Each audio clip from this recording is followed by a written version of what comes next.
Torá al instante. Con el pastor Roberto Alfaro. Reflejos de la Torá, el manual de vida. La palabra es la misma ayer, hoy y por siempre. Hebreos 13:8. Torá al instante. Es un espacio de reflexión y aprendizaje en familia, escudriñando las Escrituras de generación en generación, unánimes y en alegría. Acompáñanos todos los días, 7:30 de la mañana. Suscríbete a nuestro canal, Radio Génesis 128, y activa la campanita. Torá al instante. Shalom, mis amados hermanos. Bienvenidos a este tiempo especial de Torá al instante. Su hermano pastor Roberto Alfaro les saludo. Un saludo muy, pero muy especial para todos mis amados ISI, Israel Casa Integral. En las naciones, una cordial bienvenida a esta semana. Una semana, dígalo conmigo, escríbalo ahí en el chat, una semana apasionante, escudriñando la Escritura, escudriñando la palabra, y vale la pena agregar una palabra más, escudriñando la historia. Porque realmente de la historia hay muchas cosas que desconocemos, que no tenemos la menor idea que ocurrieron, cómo ocurrieron, quiénes son sus protagonistas, quiénes fueron los partícipes, y de tanto escrito y escrito probablemente todavía aún tenemos huecos, vacíos de la historia. ¿Por qué hago esta mención? Quiero hacer una reflexión de comienzo muy sencilla, una matemática muy básica. Nuestro libro, la Biblia, sabemos que la Biblia hebrea contiene toda una historia. Una historia, tal vez la historia más maravillosa de la humanidad. ¿Cuál es? La creación. Desde el libro de Bereshit, Génesis, en el principio creó Adonai los cielos y la tierra. Inmediatamente nos dice que la tierra estaba desordenada, vacía. Pero la pregunta es, ¿entonces Adonai creó los cielos y la tierra de una manera desordenada y vacía? Por supuesto que no. Cuando hacemos esta mención, el texto inmediatamente dice que estaba desordenada y vacía y las tinieblas estaban sobre la faz del abismo.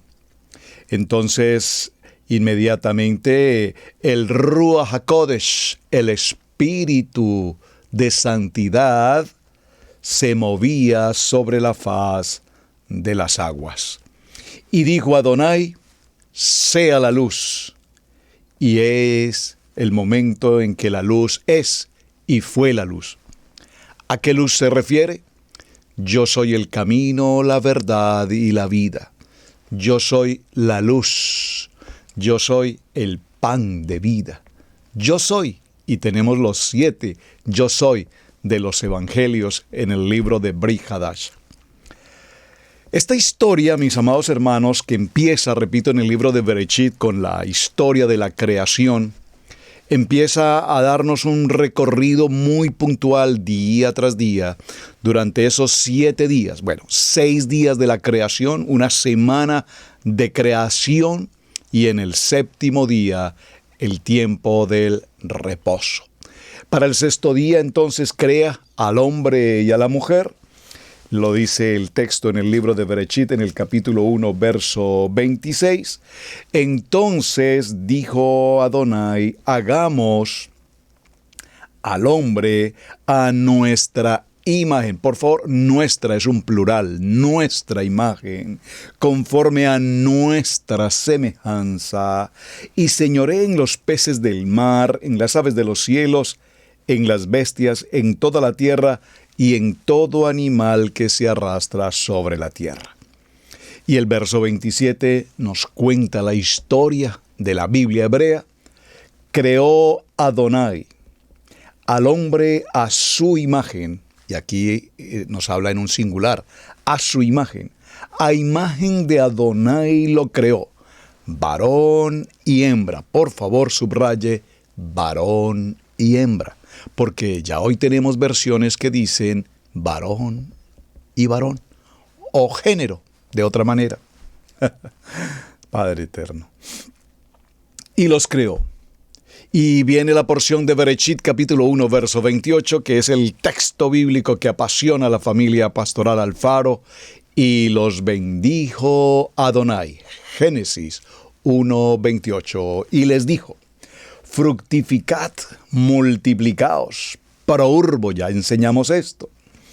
Llenad la tierra, sojuzgadla, señoread en los peces del mar, en las aves de los cielos y en todas las bestias que se mueven sobre la tierra.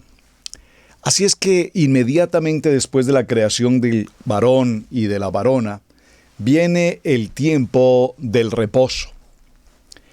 El tiempo del reposo, es decir, que crea al varón y a la varona e inmediatamente lo que hace es tenerlos al reposo, llevarlos al reposo, y ahora Adonai en su reposo se deleita mostrándoles a la creación del varón y la varona todo lo que ha creado durante estos 6 días. Los mares, los ríos, los bosques, la naturaleza, las montañas, etcétera, etcétera, etcétera. Una historia apasionante, ¿no les parece, hermanos? Hermosa historia. Pero toda esta historia continúa y mucho más adelante en el texto, y a través de los años surge todo el proceso en el que la historia bíblica nos va narrando la aparición de tantos hombres hasta que lleguemos al punto de nuestros amados patriarcas, Abraham, Isaac, Jacob, y a través de Jacob sus 12 hijos, y a través de sus hijos la casa de Israel, y a través de la casa de Israel, entre los 12, su cuarto hijo Judá, y de la rama de Judá o de la descendencia de Judá viene nuestro amado Yeshua HaMashiach. Un judío llamado Yeshua el Mesías, Yeshua el Salvador. Toda esta historia, aunque la Biblia no sea un libro de historia, pues narra todo el proceso de la vida hasta nuestros días, justamente hoy en el siglo XXI. Pero cuando revisamos esa historia, a lo largo de la historia, nos daremos cuenta que hay muchos puntos y temas que la historia se ha ocupado por investigar arqueológicamente, topográficamente, lingüísticamente.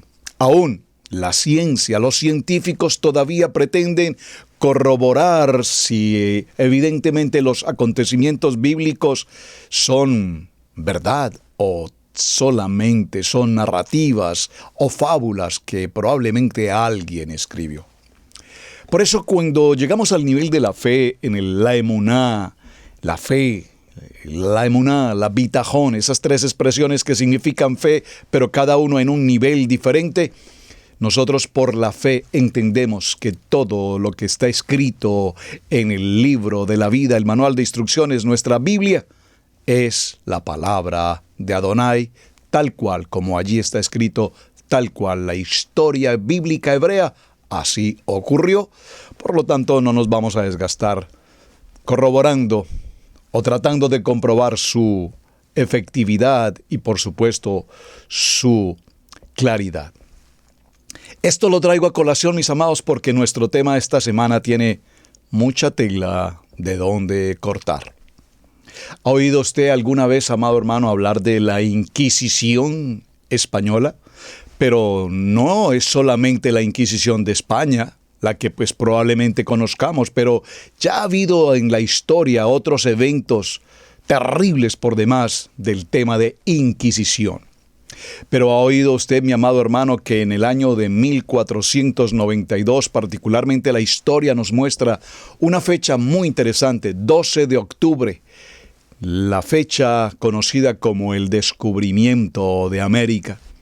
Y desde ese tiempo del descubrimiento de América, nuestra tierra latino-hispanoamericana, hasta nuestros días han transcurrido justamente 530 años.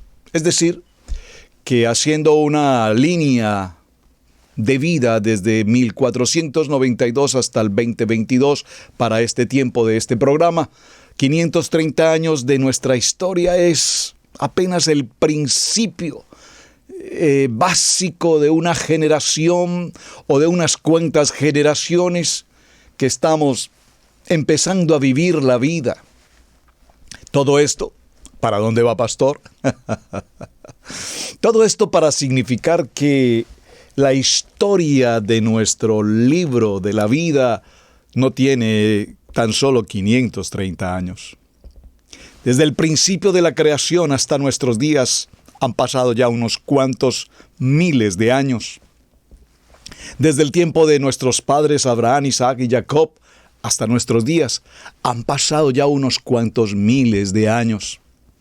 Por eso, cuando nosotros, la comunidad latino-hispanoamericana, hablamos de Torá, de estar en el tema de nuestra Kadosh Torá, no pretendamos en tan solo unos cuantos mínimos 50 años que estamos conociendo de Torá, pretender cambiar, alterar, minimizar o poner un nuevo orden a lo que durante miles de años la Torá nos ha dejado escrito.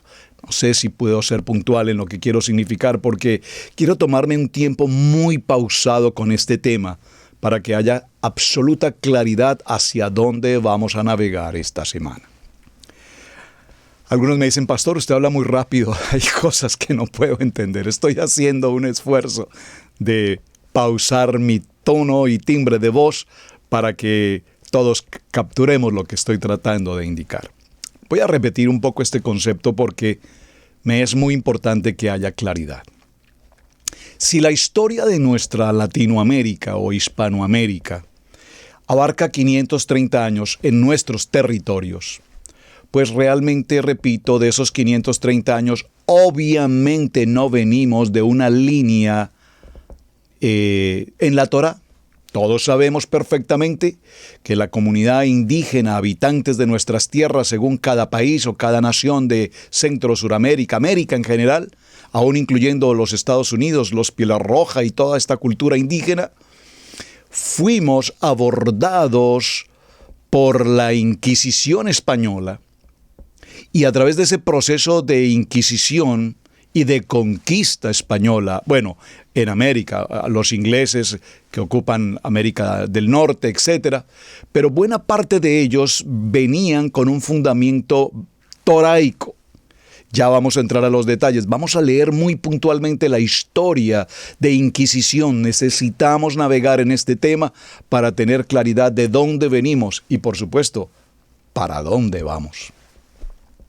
Pero cuando se vino el tiempo de conquista de nuestras tierras, so pena de la Inquisición española, recordemos que muchos de los religiosos del nivel 1 vinieron hacia estas tierras, tenían como labor inquisitoria que estos pobladores indígenas, nuestras culturas, fueran al sí o sí, comillas, evangelizados a través de la fe nivel 1, so pena de muerte.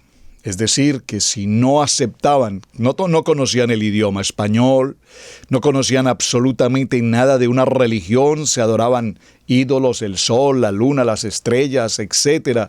Y de pronto, de repente, se encuentran invadidos por unos hombres que hablan un lenguaje que no conocen, y vienen a infundirles una religión que no conocen, hablarles de una religión, de una fe que ellos no tienen la menor idea de qué se trata. Y entonces empieza un proceso inquisitorio desde España, de violación, de muerte, de todo tipo de atrocidad, barbarie sobre nuestros pueblos. De tal manera que nuestros pueblos adquirieron por Inquisición una cultura y una fe religiosa que fue, repito, impuesta so pena de muerte. Y con esa misma imposición caminamos hasta mucho tiempo, hermanos, hasta apenas es decir, yo creo que apenas el siglo XXI, que apenas comienza, apenas han transcurrido 22 años del comienzo del siglo XXI, y creo que apenas en estos 22 años se está produciendo en América un mover hacia el tema de Torá, hacia el conocimiento de la Torá. Entonces, quiero ser optimista para evitar contratiempos con algunos hermanos. Vamos a pensar que nuestra generación tiene unos 50 años conociendo de Torah. Siempre hago esta reflexión. Si alguno de ustedes, amados hermanos, conoce a un hermano de la comunidad hispanoamericana que tenga más de 50 años en Torah, que tenga 70 años en Torah. No voy a decir que 100 porque 100 ya es una edad que no se vive, pero vamos a ser optimistas. Si usted conoce a un ministro, a un pastor, a un maestro que tenga 50, 70 años en Torah, sería maravilloso que lo pudiéramos conocer. Porque realmente hacia atrás todos teníamos un lineamiento religioso por herencia y por tradición y por inquisición en la fe correspondiente al tiempo de la Inquisición. Nivel 1, ya los hermanos saben a qué me refiero. De tal manera que en los últimos 50 años, en este proceso de entrar a conocer de Torah, de la importancia de la Torah, de la importancia del manual de vida, de la importancia del manual de instrucciones, entonces nuestra historia de 50 años, voy a ser optimista, 70 años, es tan solo el 0.00000% de lo que significa la historia de este libro que traemos en nuestras manos. Por lo tanto, no podemos pretender, amados hermanos, en tan solo 70 años, siendo extremadamente positivo, creer que ahora nosotros leemos un parashá, que ahora leemos unos cuantos textos y ahora queremos cambiar el lenguaje, cambiar la historia, cambiar la cultura, cambiar lo que llamamos las raíces hebreas, culturalmente hablando, etimológicamente hablando, cambiar los calendarios y cambiar, porque nuestra modernidad nos dice que todos estos miles de años, nuestros hermanos de Judá estuvieron equivocados. Por favor, hermanos, por favor. Vamos a hacer un recuento de la historia.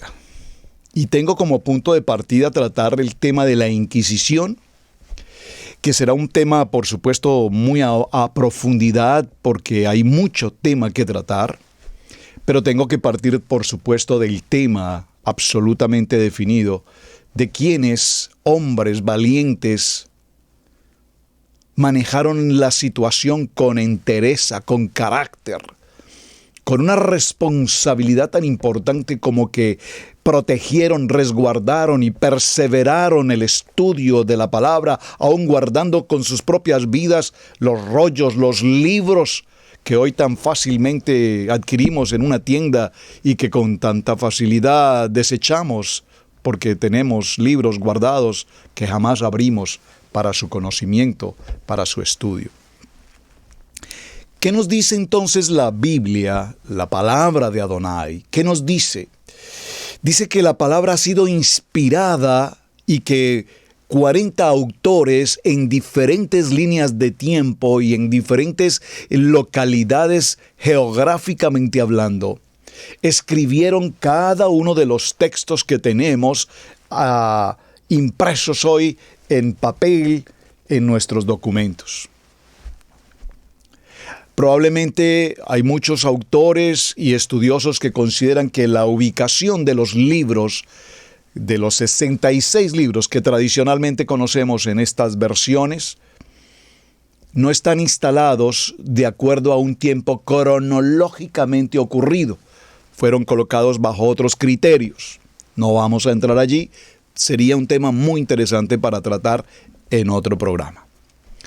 Pero cuando vamos a leer los textos bíblicos nos daremos cuenta cómo la Biblia, que es completamente abierta, transparente, pura, nos narra historias y hechos de carácter inquisitorio por demás. Es decir, narrativas espeluznantes, narrativas que al solo leerlos decimos, pero ¿cómo puede haber ocurrido estos fenómenos a lo largo de los miles de años y quedar registrados debidamente en nuestro texto bíblico?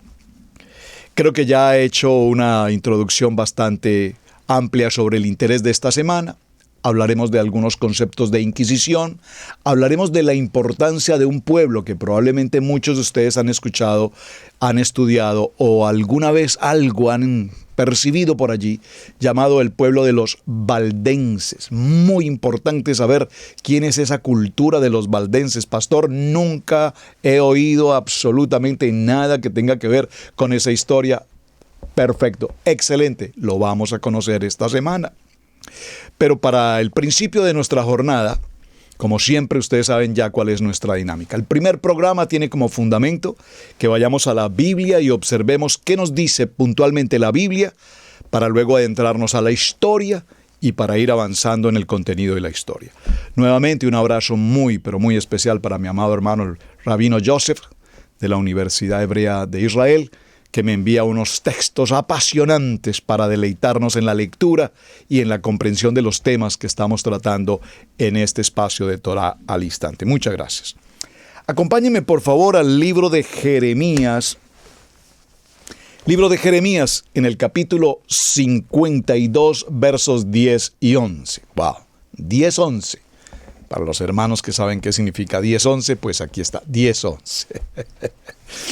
Vaya conmigo a su Biblia, por favor. Todos a la Biblia. Libro de Jeremías, capítulo 52, y tomaremos el texto del versículo 10-11. Maravilloso, maravilloso. Alguna vez, a los que no saben, después les comentaré qué significa el 10-11. O por lo menos para mí, en lo personal, qué relevancia tiene el número 10-11. 52, 10-11 del libro de Jeremías, dice así, léalo conmigo. Y degolló el rey de Babilonia a los hijos de Sedequías delante de sus ojos, y también degolló a Ribla a todos los principales de Judá. No obstante, el rey de Babilonia solo le sacó los ojos a Sedequías, y le ató con grillos y lo hizo llevar a Babilonia y le puso en la cárcel hasta el día que murió. Por favor, esto es Biblia, pastor. Esto parece un periódico narrando la Inquisición a través de la historia. Esto es impresionante.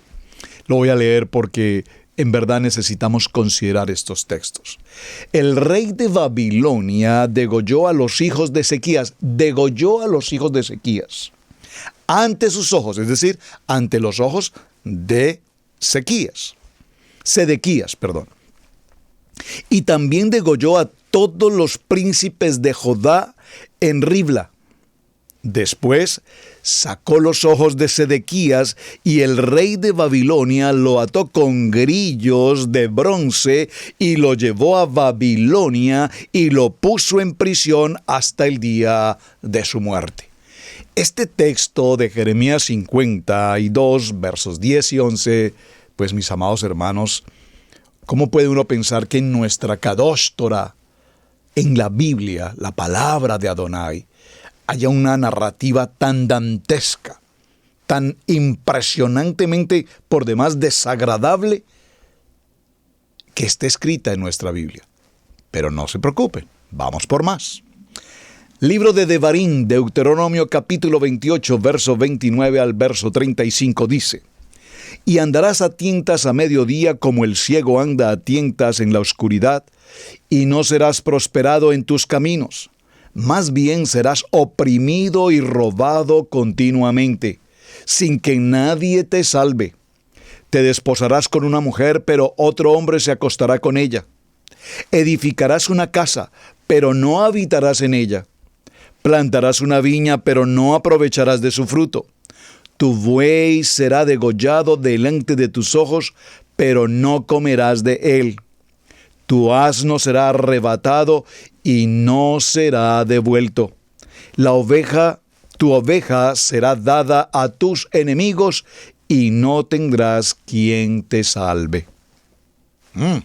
Pastor, eso está en la Biblia. Claro que sí. Libro de Devarim, capítulo 28, verso 29. Oh, pastor, el programa está tomando un término muy fuerte. No apto para cardíacos. Libro del Jueces, en el capítulo 8, verso 16, dice la palabra: Entonces tomó a los ancianos de la ciudad y espinos del desierto y abrojos, y con ellos castigó a los hombres de Sucot. ¡Wow! Tremendo. Jueces, capítulo 16, verso 21. Los filisteos le prendieron y le sacaron los ojos, llevándolo a Gaza.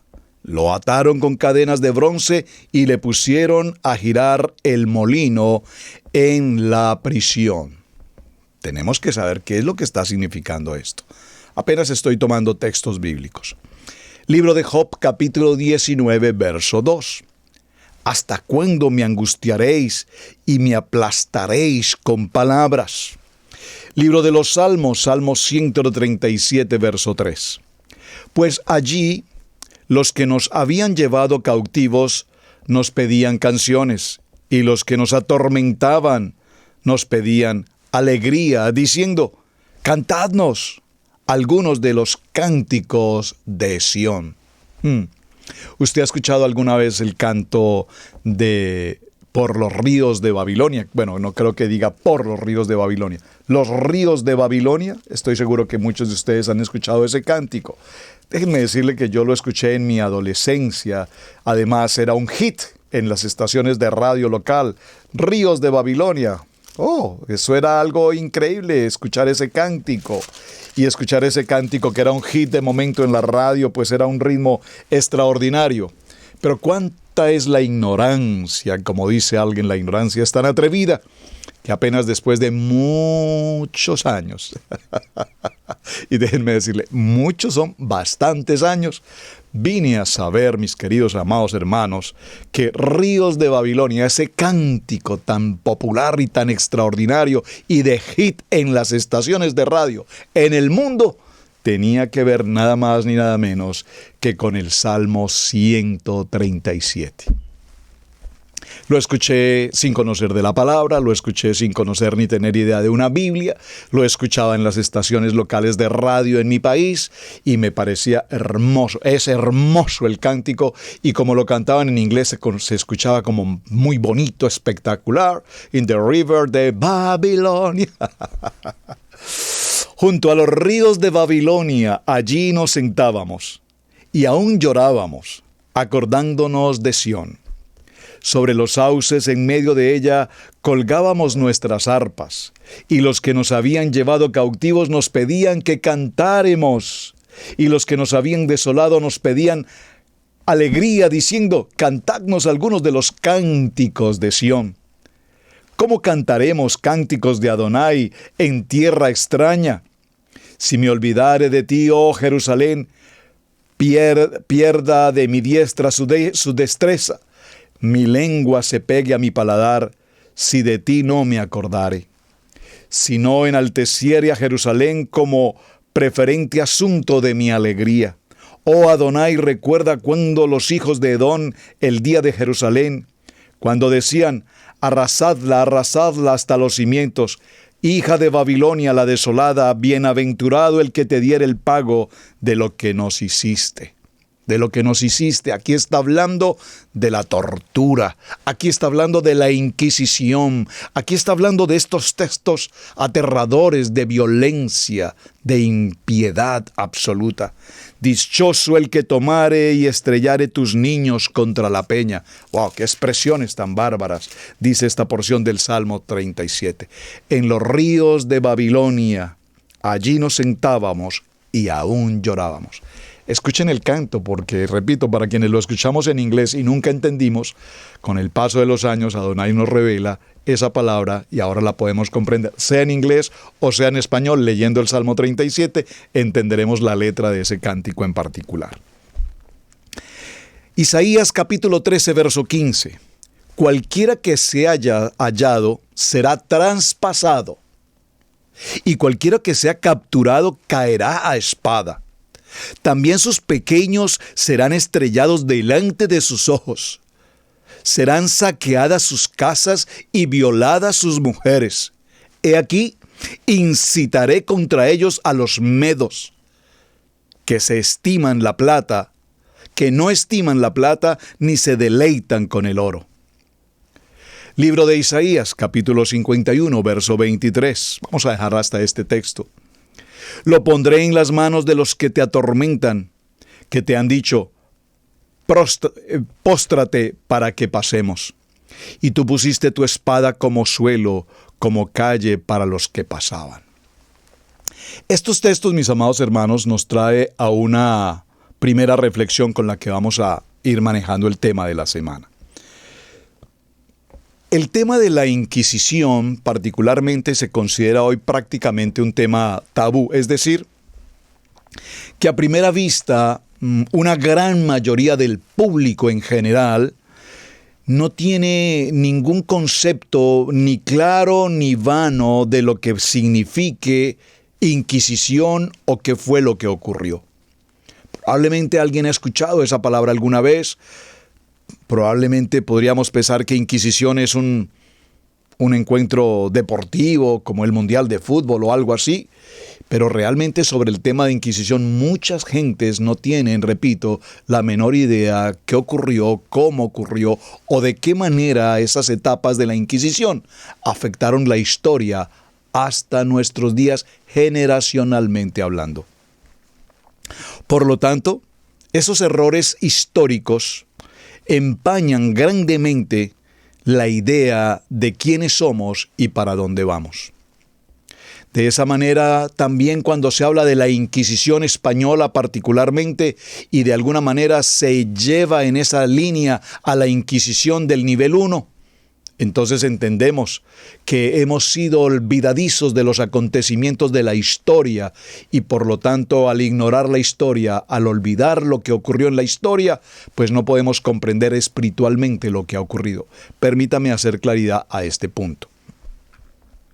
En todos nuestros países, en América Latina, Hispanoamérica, recordemos que se han ocurrido hechos y acontecimientos extraordinariamente trágicos, adversos, en violencia, en desangrar a los pueblos, las guerrillas, las violencias, los carteles, las épocas revolucionarias, las incidencias de los movimientos políticos, hombres y mujeres de un mismo pueblo matándose entre sí por partidos políticos de un color o de otro color. Y nada de esto ha cambiado realmente hasta nuestros tiempos. Aún vivimos los rezagos de esas historias dantescas de muerte. Y toda esta historia se vuelve con el paso de la historia en asuntos totalmente intolerantes. Es decir, que hasta el día de hoy los hemos pasado por alto y a todos se nos olvidó qué pasó con la historia. Hace unos pocos años, o bueno, algunos años mejor, en el caso particular, los hermanos que me conocen saben que soy de origen colombiano, se hicieron unas series de producción de televisión muy interesantes sobre la historia de los próceres de la historia colombiana, Simón Bolívar y otras escenas. Y cuando me tomé el tiempo de ver esas historias tan bien documentadas, fundamentadas en la parte histórica, en la parte geográfica, en la parte lingüística, los vestuarios, la cultura del momento, realmente uno se pregunta cuántas series de injusticias, cuántas series de acontecimientos, de los poderes políticos, del poder económico, incurrieron en la muerte innecesaria de miles de gentes solamente con un propósito: obtener poder, el poder, el poder. Y todos esos acontecimientos nos los enseñan ligeramente en las escuelas, pero como una historia sin ninguna importancia. Y cuando esto pasa, nos hemos dado cuenta que todos estos errores transcurridos a lo largo de la historia, repito, los hemos pasado tan por alto que realmente no nos da ninguna importancia lo que haya sucedido. La gente celebra un acontecimiento, hablo por ejemplo para el caso de Colombia, como el 7 de agosto, la batalla de Boyacá, y para nosotros lo importante es pensar que ese día es un puente, es decir, que será probablemente un día domingo, un puente día lunes y la celebración del martes, y como que vamos a tener 4 días de descanso, y para eso es la fecha histórica. En los Estados Unidos se celebra el 4 de julio, corríjanme por favor, me perdí en la historia, se celebra el Día de la Independencia de los Estados Unidos, y me pregunto, para quienes hoy habitamos en América, ¿qué conocemos de la historia historia de la independencia de este país. Las guerras entre el norte y el sur, estas guerras que se ocurrieron en América son impresionantes. Miles de gentes murieron en todas estas batallas. Pero todo eso ha pasado al olvido. Es decir, la gente probablemente lo estudie, pero no tiene mayor relevancia. Y este es precisamente el tema que ha ocurrido con el concepto de lo que es la Inquisición. La Inquisición, pues, narra algunos principios que la historia muestra a un centro a quien hay que culpar. Hay un centro a quien hay que juzgar. Hay un centro al quien vamos a declararle que son los responsables de todos estos acontecimientos. ¿Y quiénes son? Aquí aparece en escena el pueblo judío. Sobre la Inquisición se han escrito innumerables textos a través de los siglos, especialmente versiones que de alguna manera pretenden desprestigiar particularmente el sentido de la Biblia en sus narrativas, el sentido del ministerio, el sentido del pastorado, el sentido de la fe que tiene el pueblo frente a esta situación. Hay una alarma extraordinaria y es que aparece en el camino de la historia una frase que probablemente ustedes, amados hermanos, han escuchado alguna vez y les dejo como tarea que profundicen un poco al respecto. ¿Cuál es? La historia de la leyenda negra. La historia de la leyenda negra, que fue promovida por algunos personajes políticos, monárquicos y gobiernos. Pero en esta historia se afirma, por ejemplo, que la Inquisición llevó a muerte a más de 35,000 personas.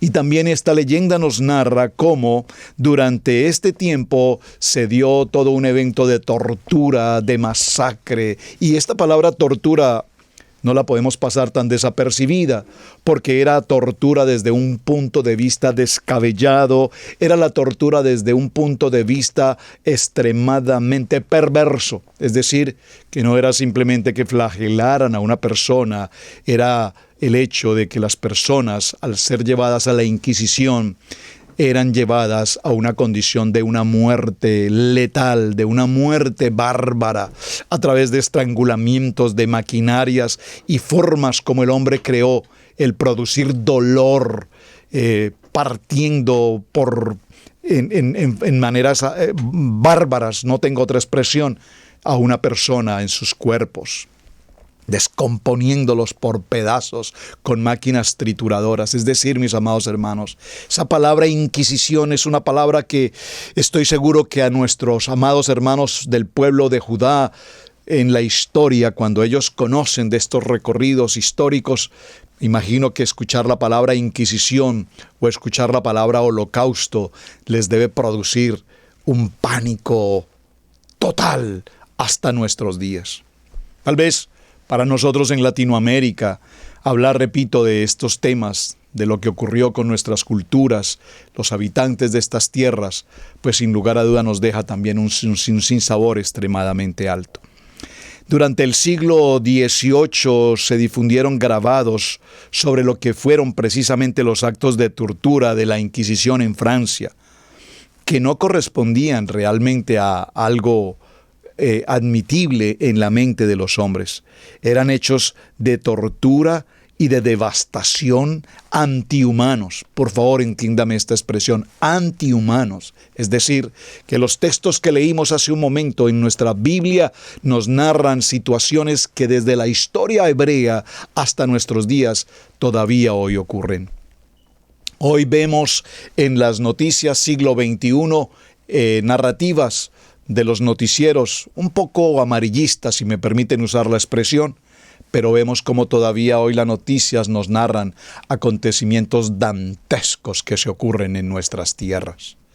Las maneras como a muchas personas se les incrimina una muerte letal, decapitados, descuartizados y etcétera, quemados y cuánta cosa.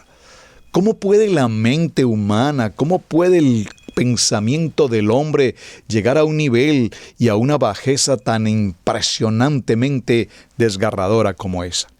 Así es que, mis amados hermanos, en este proceso vemos que la historia y la polémica sobre la Inquisición nutre también una actitud muy distinta a la que hoy podríamos considerar. Es decir, que hay una ignorancia histórica, y esa ignorancia histórica nos debe traer a evaluar y a reevaluar qué es lo que ha ocurrido para que entendamos cómo esas mentalidades de hombres de otros tiempos aún todavía hoy están presentes en la injusticia social que todavía hoy, repito, podemos vivir.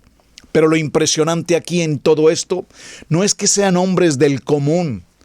El autor principal de todo este fenómeno de la Inquisición es un autor religioso, particularmente hablando de la fe desde un punto de vista en el nivel 1.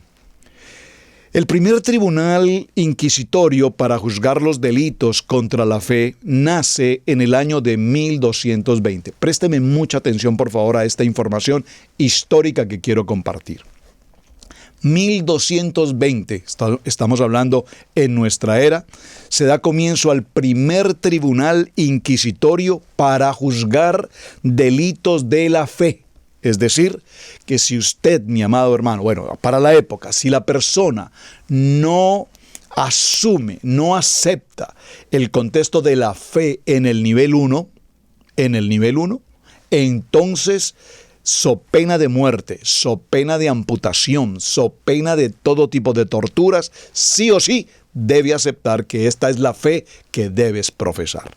Una situación extremadamente caótica, ante lo cual pues muchos murieron negando esa posibilidad, ante lo cual muchos tuvieron que ceder ante esa situación y aceptar una fe impuesta por las torturas bárbaras, demenciales que en aquellos tiempos ocurrían.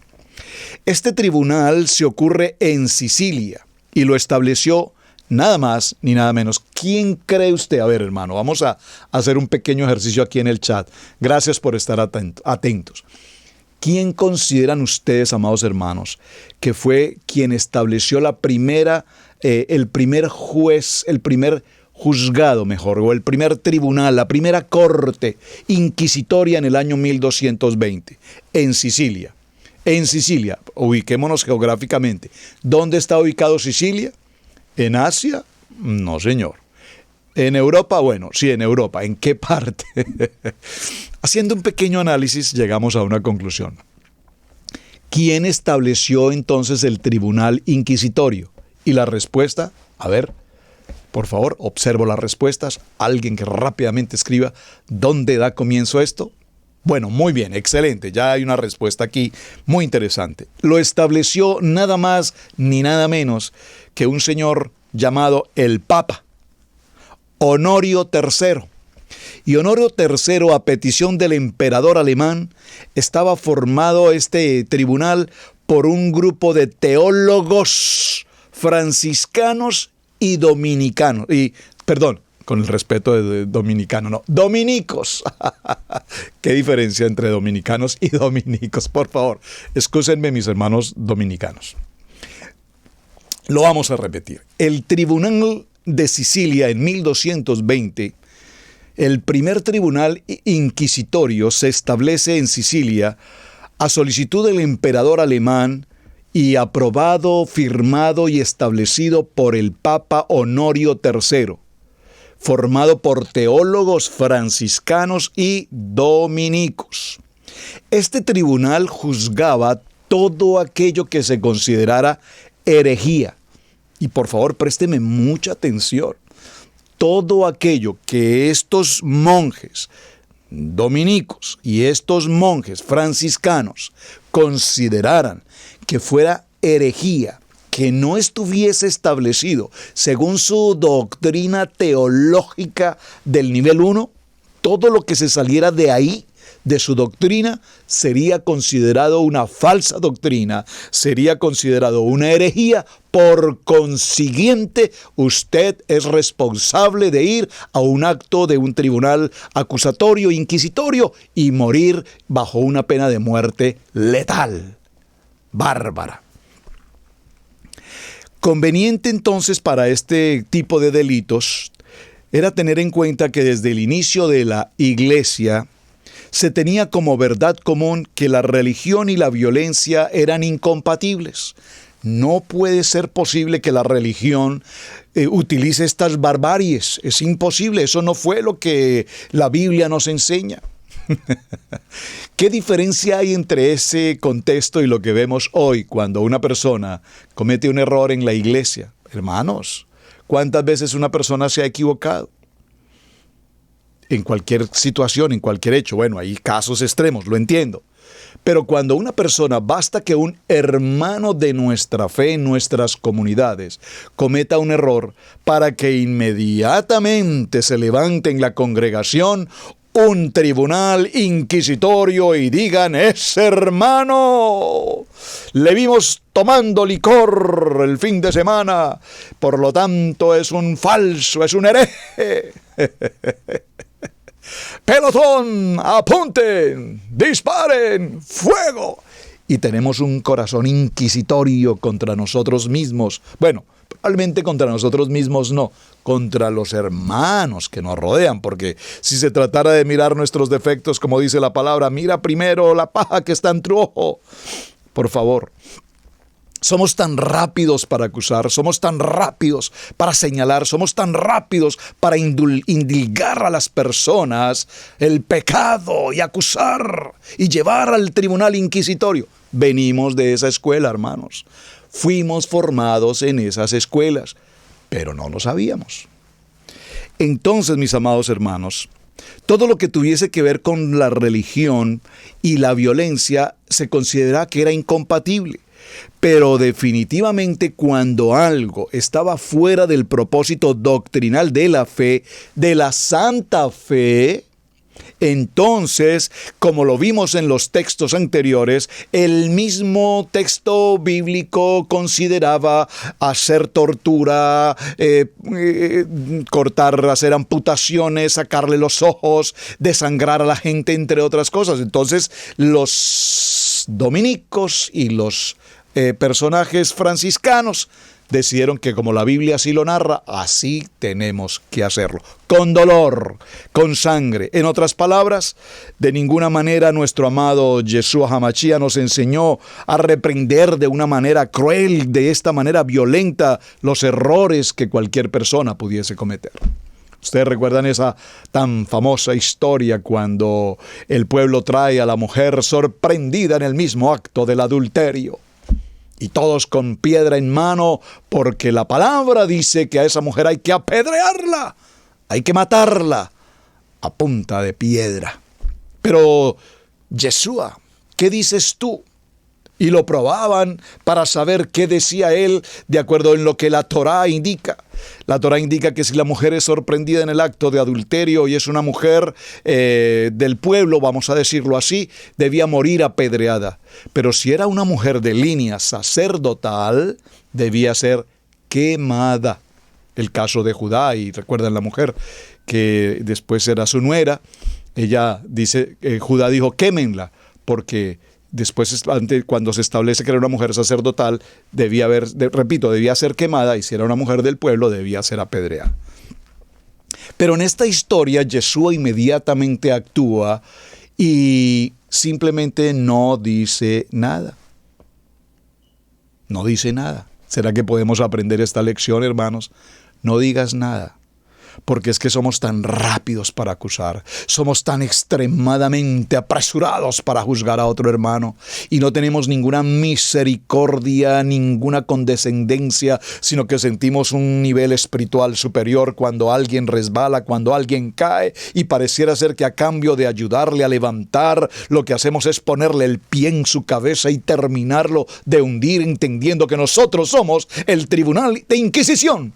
Por favor, hermanos, ¿será que eso es lo que la palabra nos enseña? Yeshua simplemente se postra en tierra y escribe, y en la medida que escribe, cada quien ve lo que está escribiendo y cada quien sabe que lo que está escrito allí es justamente su propio pecado. Por lo tanto, cada quien deja su piedra. Cada quien dejó su piedra, porque es que estar con piedra es un problema. Cada quien deja su piedra y finalmente Yeshua le dice a esta mujer, ¿Dónde están los que te acusan? Bueno, yo tampoco te acuso, mujer. Vete y no peques más. Por favor, amados hermanos.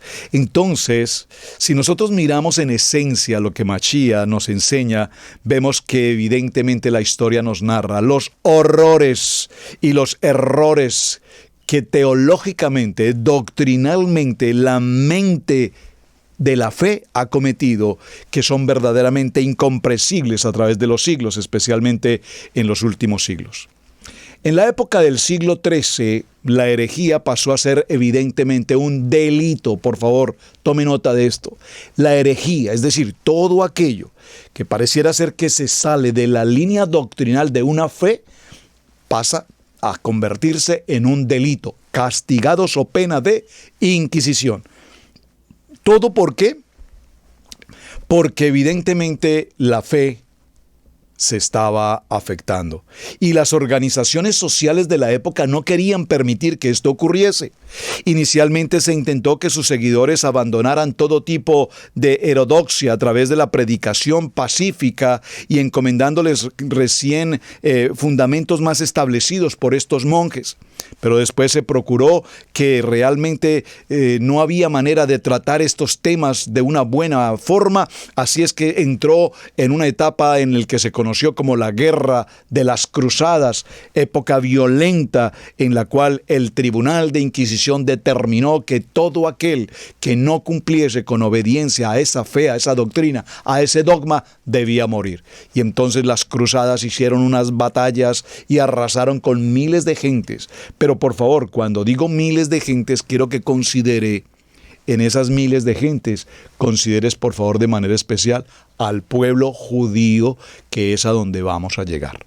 Porque quienes estaban en una religión, estaban en su religión y se sometían a la religión.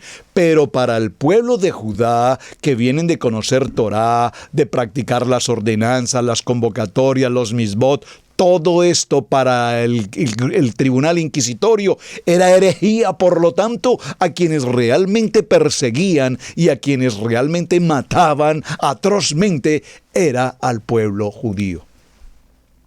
No ha habido otro pueblo en la faz de la tierra al que se le haya perseguido, acosado, asesinado, quemado de tanta violencia como ha ocurrido con el pueblo judío hasta nuestros días. Hoy todavía vemos las escenas como algunos hombres en el mismo Israel van y colocan bombas o matan a los soldados. ¿Por qué? Porque hay un odio hacia el pueblo judío, una judeofobia que en algún momento la conocimos como el odio antisemita, pero la palabra antisemita no es la más adecuada, es decir, no es la palabra correcta. Hablamos del odio a los judíos, lo que se conoce como judeofobia. Ese odio al pueblo judío, lastimosamente, lo traemos inscrito en nuestro ADN.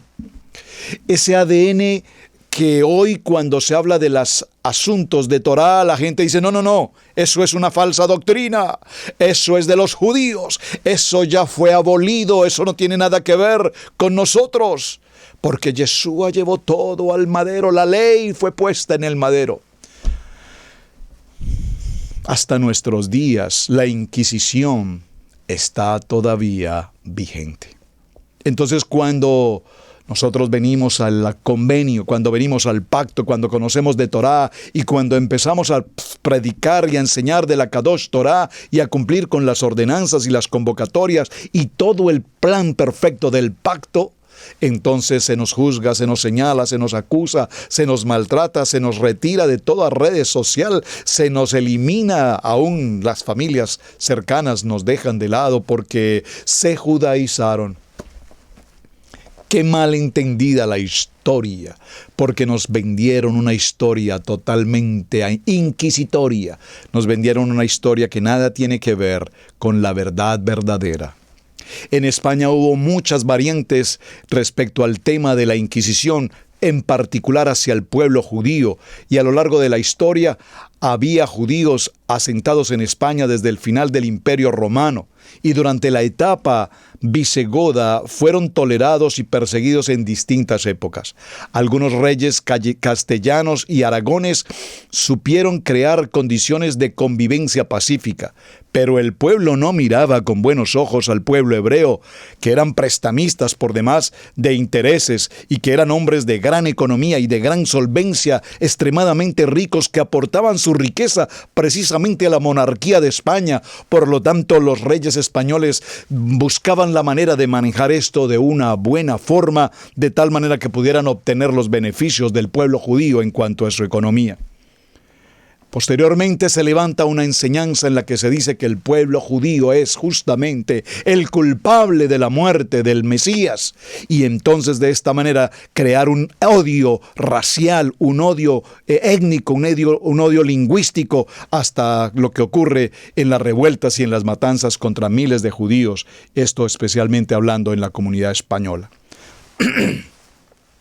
Los reyes católicos no sentían animadversión personal contra el pueblo hebreo, y el propio rey Fernando tenía sangre judía por parte de madre, y en su corte se hallaban financieros, consejeros, médicos, artesanos hebreos, y los judíos vivían en barrios muy especiales de categoría y entregaban sus tributos directamente al rey a cambio de protección, seguridad. El deseo de la unión religiosa y de evitar matanzas populares impulsaron a los reyes de España a decretar la expulsión de los judíos, aproximadamente unos 110,000 en el año de 1492. Y la alternativa era recibir, convertirse y bautizarse y abandonar su creencia hebraica y venir a asumir la responsabilidad de la fe, la voy a mencionar, la fe católica. Solo unos 10,000 hebreos se adhirieron a esta fe, y entre tanto muchos de ellos salieron hacia otras naciones y se esparcieron por muchos lugares del mundo, particularmente en la ruta que trae Cristóbal Colón. Creo que el tiempo ha llegado a su momento. Vamos a dejarlo hasta aquí, porque aquí, a partir de ese punto, quiero entrar a nuestro segundo día en este tema apasionante. Ahora vamos a conocer un poco más de cerca la historia de esta Inquisición en España, cómo el pueblo judío es amenazado, torturado, pasado por esa Inquisición depravada, de muerte, de violencia atroz. Y entonces, siendo los que sostenían la economía del rey y Fernando e Isabel, ellos les dan la oportunidad de emerger. Les dieron, creo, 3 meses para poder salir definitivamente de España, huir hacia otros lugares después de que ellos sostenían la economía de todo el país. Por lo tanto, les incautan sus bienes, les incautan sus riquezas, les incautan todo, los dejan absolutamente en la calle, y además de esto ahora les dicen: salgan de nuestra tierra o van a morir en la Inquisición, porque el tribunal inquisitorio así lo estableció. Ustedes son unos herejes. Y entonces muchos de ellos tuvieron que aceptar, so pena de muerte, esa fe católica, y muchos de ellos, conocidos hoy como los marranos, ya mañana hablaremos sobre eso, vienen otros a salir, y es donde aparece este personaje interesantísimo, Cristóbal Colón. Mañana entonces entraremos un poquito a definir quién fue Cristóbal Colón.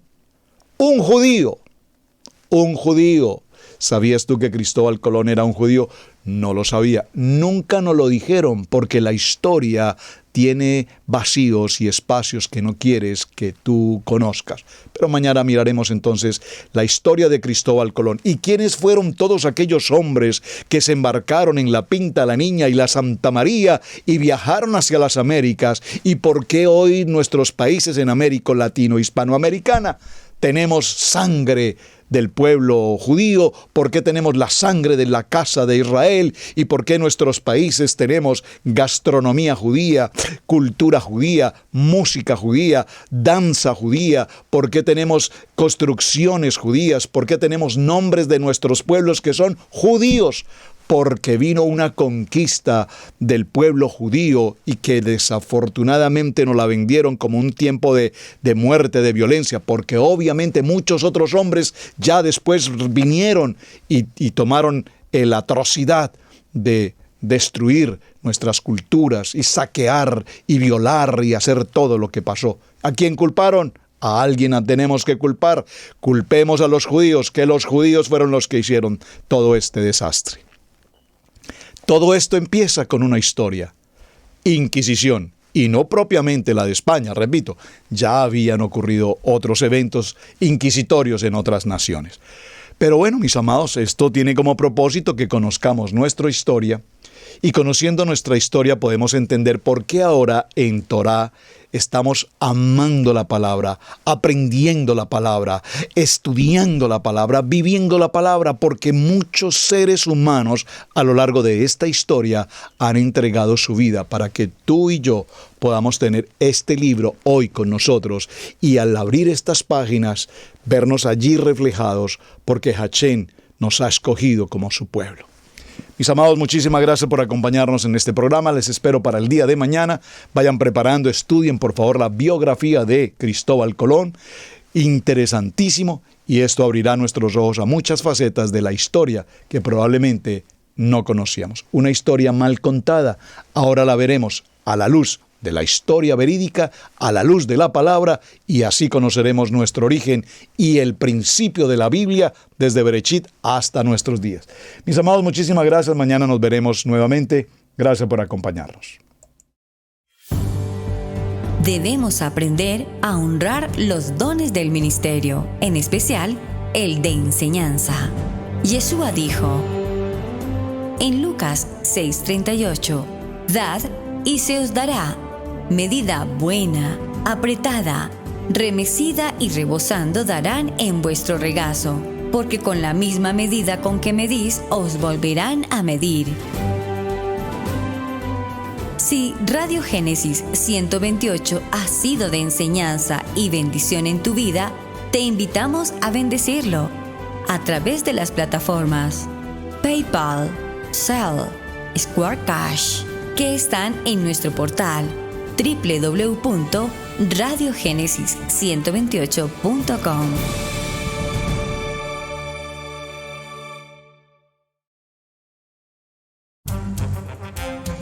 Hemos presentado Torá al Instante con el pastor Roberto Alfaro. Para nosotros es un privilegio poder servirles. Contáctanos a nuestro correo electrónico radiogenesis128@gmail.com.